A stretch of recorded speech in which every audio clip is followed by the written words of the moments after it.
जी हाँ, आप सही पढ़ रहे हैं। इंडिया दुनिया की सेकंड सबसे बड़ी इकोनॉमी बन जाएगी 2075 तक। पहले नंबर पे चाइना रहेगा, दूसरे पे इंडिया रहेगा, तीसरे पे यूएसए रहेगा। जी हाँ, बिल्कुल यूएसए को भी सरपास कर देगा। ऐसा मैं नहीं कह रहा हूँ, ये गोल्डमैन सैच्स की रिपोर्ट है।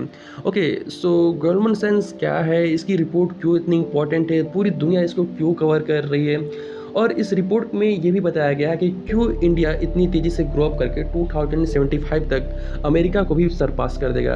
ये सारी चीज़ें इस वीडियो में जानेंगे, लेकिन इससे पहले आपसे दरख्वास्त है, अगर आप हमारे चैनल पर नए हैं तो हमारे चैनल को सब्सक्राइब करें, ताकि ऐसे ही knowledgeable video, world affairs, knowledge से रिलेटेड वीडियो हम अपने चैनल पर डालते रहते हैं, ताकि आपकी नॉलेज को ग्रो कर सकें। ओके, सो इंडिया ये गोल्डमैन सैच्स की रिपोर्ट ये आई है। ये गोल्डमैन सैच्स क्या है? गोल्डमैन सैच्स एक इन्वेस्टमेंट बैंक है जो कि फाइनेंशियल सर्विस से रिलेटेड भी सर्विसेज देती है। ये लंदन में है और ये 500 की जो लिस्ट निकलती है, फॉर्च्यून 500 की लिस्ट, उसमें 55 यानी 55वें रैंक पे है ये। ठीक है, ये दुनिया की सेकंड इन्वेस्टमेंट बैंक है, सेकंड लार्जेस्ट इन्वेस्टमेंट बैंक है।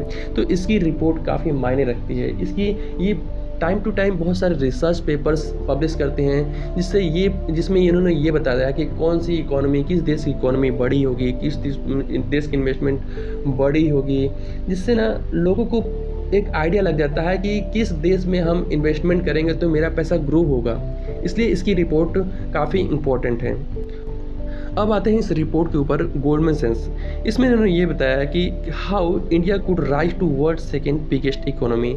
इस रिपोर्ट में ये बताया है कि इंडिया, जिसकी पॉपुलेशन 1.4 बिलियन है पीपल है, अभी आपने ये न्यूज़ सुना होगा कि इंडिया दुनिया की सबसे पॉपुलस कंट्री बन गई है, यानी चाइना को ये सरपास कर दिया है और दुनिया को सबसे पॉपुलस कंट्री बन गई है, जिसकी पॉपुलेशन 1.4 बिलियन को से भी ऊपर चला गया है।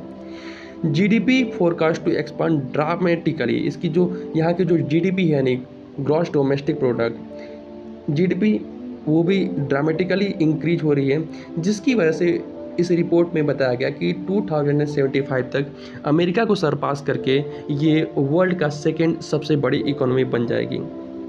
इस रिपोर्ट में एक, यहाँ पे आप देख रहे होंगे स्क्रीन पे, एक ग्राफ बनाया गया है, जिसमें एक तरफ है ट्रिलियन इकोनॉमी और दूसरी तरफ ईयर दिया हुआ है।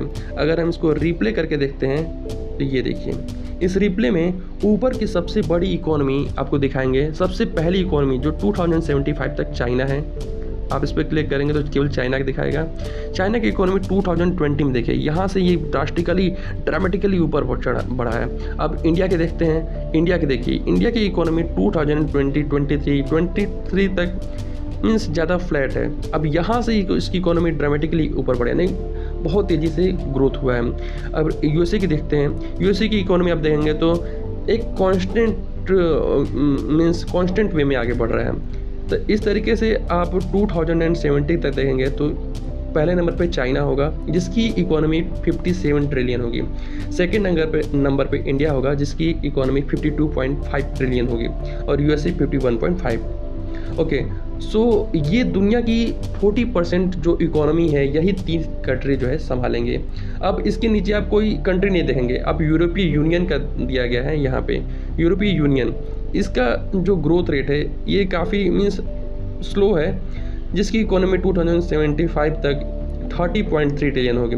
और जो इस समय जापान, जो कि दुनिया की तीसरी सबसे बड़ी इकोनॉमी है, वो यहाँ पे देखेंगे 2075 तक 77.5 ट्रिलियन की इकोनॉमी होगी। इसके पीछे का रीजन आपको पता होगा कि जापान की जो पॉपुलेशन है वो एजिंग पॉपुलेशन है, यानी समय के साथ साथ वहाँ की पॉपुलेशन एज ही होती है। वैसे ही मतलब 35 के ऊपर की जो पॉपुलेशन होती है उसको एजिंग पॉपुलेशन बोलते हैं। वहाँ की पॉपुलेशन और तेज़ी से मतलब डिक्लाइन भी हो रहा है, पॉपुलेशन एजिंग भी है, तो वहाँ पे वर्कफोर्स उन पर ज़्यादा हैवी है और इसलिए वहाँ की इकोनॉमी गिरती जा रही है। ओके, अब इस रिपोर्ट में इन्होंने ये बताया कि क्यों इंडियन इकोनॉमी लॉन्ग टर्म में काफ़ी तेज़ी से ड्राइव करेगा। तो देखिए, इसके पीछे का रीज़न है मोर progress in innovation and technology. India innovation and technology में बहुत तेज़ी से आगे बढ़ रहा है, जिसका जो इफ़ेक्ट है वहाँ के जीडीपी ग्रोथ रेट में बहुत तेज़ी से बढ़ेगा।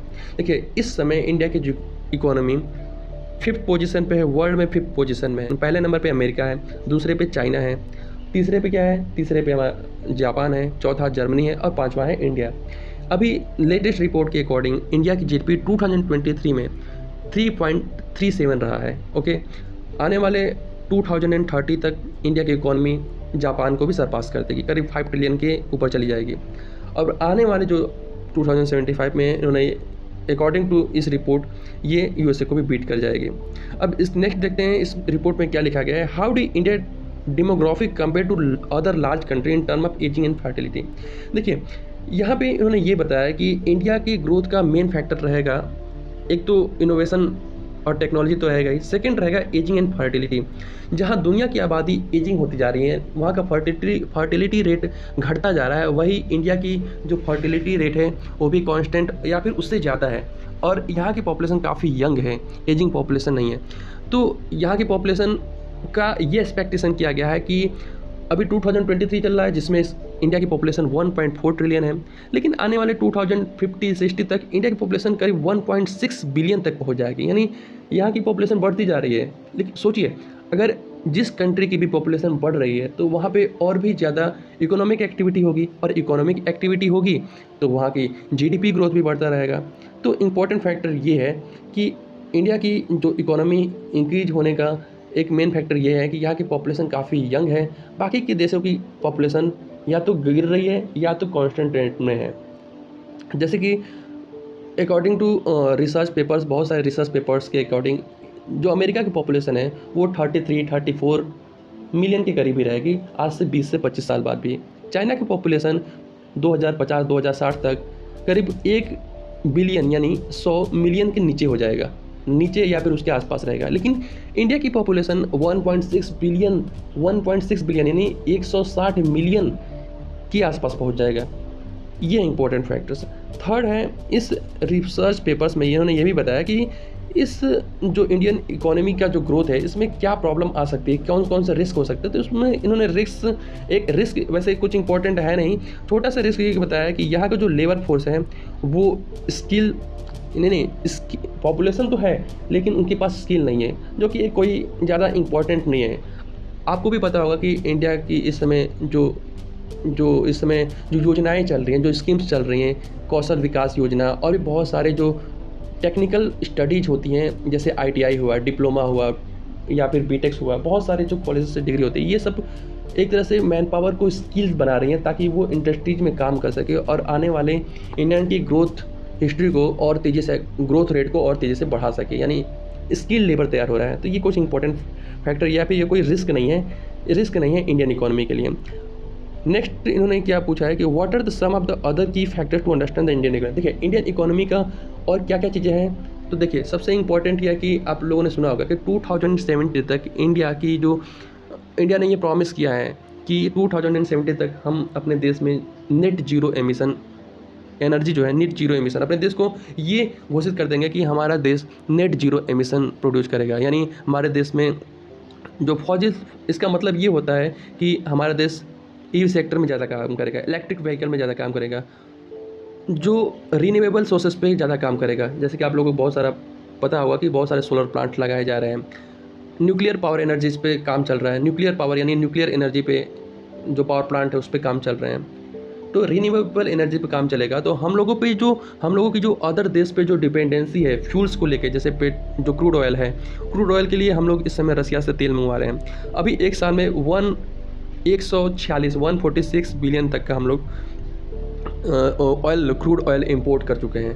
तो ये क्या है, देश से पैसा कहाँ जा रहा है, बाहर जा रहा है। अगर हम अपनी जो डिपेंडेंसी है, यानी हम लोग अपने आप आत्मनिर्भर बन जाएंगे फ्यूल के मामले में, अपनी इकोनॉमी को रिन्यूएबल एनर्जी सोर्सेज पे डिपेंड कर देंगे, तो हमको बाहर से तेल खरीदना ही नहीं पड़ेगा। तो हमारा जो 146 बिलियन है या फिर 100 से ऊपर के बिलियंस के जो पैसे हैं वो खुद अपने देश में इन्वेस्टमेंट किया जाएगा, जिसकी वजह से इंडियन इकोनॉमी को बहुत तेज़ी से एक तरह से रैंप अप मिलेगा। उसके बाद इसमें क्या बताया गया है कि which commodity are particularly net worth Indian current account. तो ये सारे फैक्टर्स हैं इस रिपोर्ट में इस सारे फैक्टर्स को लेके बताया गया है कि इंडियन इकोनॉमी 2023 यानी अभी की टाइम से बहुत तेज़ी से आगे बढ़ने वाली है और 2075 तक अमेरिका को सरपास करके चाइना के ठीक नीचे यानी 53 बिलियन की करीब 53 ट्रिलियन की इकोनॉमी बन जाएगी। अब इस रिपोर्ट में आप देखेंगे ये रिपोर्ट इतनी इंपॉर्टेंट क्यों है। इम्पोर्टेंट ये है कि जैसे कि आपने अगर इक्विटी खरीदते होंगे, शेयर मार्केट खरीद में कोई ट्रेड करते होंगे, तो आपके मन में कोई लॉन्ग टर्म का कोई शेयर सोच रहे होंगे कि अगर कोई आपको लॉन्ग टर्म का शेयर खरीदना है, तो आप क्या सोचेंगे कि ये कंपनी यानी ये शेयर जिसको हम खरीदने वाले हैं, वो लॉन्ग टर्म में हमें कितना बेनिफिट देगा। अब इस रिपोर्ट के अकॉर्डिंग अब बहुत सारे दुनिया के सबसे बड़े-बड़े जो इन्वेस्टर होंगे, वो किस देश में पैसा लगाना चाहेंगे? उसी देश में पैसा लगाएँगे जिसमें उनको ज़्यादा से ज़्यादा रिटर्न मिल सके। तो ऑब्वियस सी बात है, इंडिया में अगर अभी के टाइम पे इन्वेस्टमेंट करते हैं, तो उन्हें 10 साल, 20 साल या 30 साल के बाद में उन्हें बहुत ही हैवी रिटर्न्स मिलने वाले हैं। तो इस तरीके से बाहर की कंट्रीज़ इंडिया में इन्वेस्टमेंट करेंगी। और इसके पीछे का रीज़न्स इस गोल्डमैन सन्स के रिपोर्ट में ये भी बताया गया कि यहाँ का जो प्राइवेट सेक्टर्स है, यहाँ की जो कंपनी का जो फाइनेंशियल रिपोर्ट है, वो काफ़ी स्ट्रॉन्ग है, काफ़ी हेल्दी है। और यहाँ का जो बैंकिंग सेक्टर है, बैंकिंग सेक्टर की रिपोर्ट भी काफ़ी हेल्दी है। उसमें किसी प्रकार का कोई प्रॉब्लम नहीं है। जैसे कि आप लोग को पता होगा कि कुछ महीने पहले अमेरिका के 2-3 बैंक है, यूरोपियन एक बैंक है, वो बैंकरप्ट होते यानी कुछ तो बैंकरप्ट हो गए। लेकिन इंडियन इकोनॉमी भी तेज़ी से आगे बढ़ी और यहाँ के बैंक ने इतना पहले से प्रेडिक्शन कर लिया था कि यहाँ की इकोनॉमी भी तेज़ी से आगे बढ़ेगी। करीब 7.3 की 7.1 या 7 के करीब में उन्होंने प्रेडिक्शन किया था और उसके ऊपर भी पहुँच गया। तो यहाँ के बैंक की जो प्रेडिक्शंस है वो भी सही हैं। यहाँ के बैंक्स का जो बैड लोन्स है यानी उसमें जो कुछ प्रॉब्लम्स है वो भी कम है। ये सारी चीज़ों को देख के बाकी के देश के जो इन्वेस्टर होंगे वो इंडिया की तरफ काफ़ी अट्रैक्ट होगा और यहाँ पे इन्वेस्टमेंट करेंगे।